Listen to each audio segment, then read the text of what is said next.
لو كان قدرنا نجمع الشعب على الوعي اللي نحن ندعوه ده البديل، ونحن بنقدمه في حيز التنظير. علينا أن نطبقه ونلم الشعب حوله، ده بكون البديل.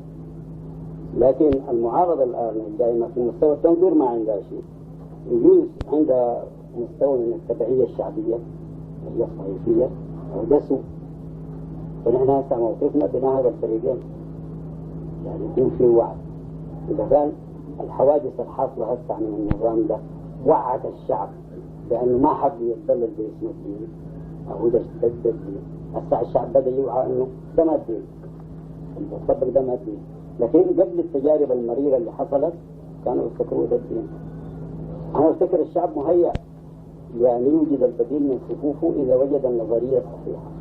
نحن بنقدس النظرية الصحيحة في المواجهة.